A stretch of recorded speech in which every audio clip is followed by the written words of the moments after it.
नमस्कार मु स्निग्धा रहस्यमय रत्नाकर अथड़ गर्भरे सभ्यता और संस्कृतिर असुमारी अमलिन गाथा लुचि रही अनंत समयर अनेक पदचिह्न जो सबु पदचिह्न परवर्ती पीढ़ी लगी पालटे प्रेरणा संधानी लगी सृष्टि करे आग्रह उत्कंठा और आकर्षणर अवरित उत्स तेज सागर गर्भरे सभ्यतार एमिति किछि स्मृति को नहीं आज स्पेशल रिपोर्ट समुद्र तले सहर।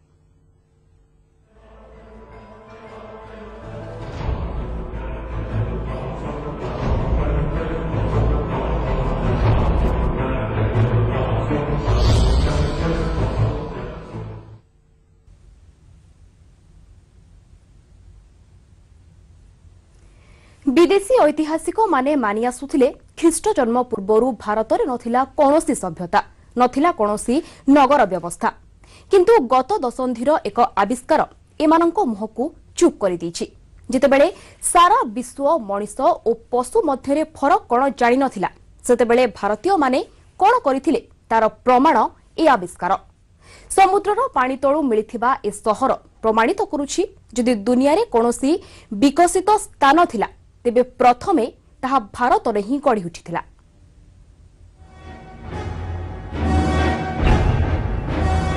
2001 रे भारतीय सामुद्रिक गवेषणा प्रतिष्ठानर गवेषक माने देशर पश्चिम उपकूल रे चलाइथिले अनुसंधान।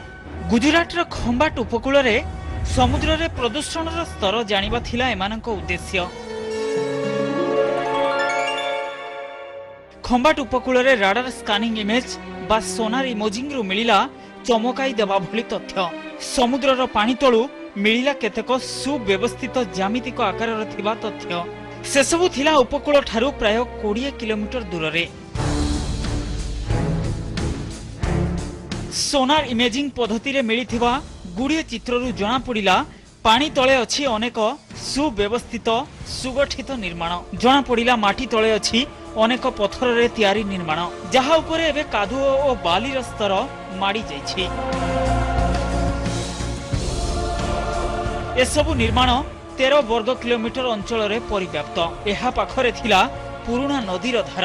आरंभ हला अनुसंधान आरंभ हला खोजाखोजी। जना पड़िला माटी तळे अछि बृहत नगरीर अवशेष।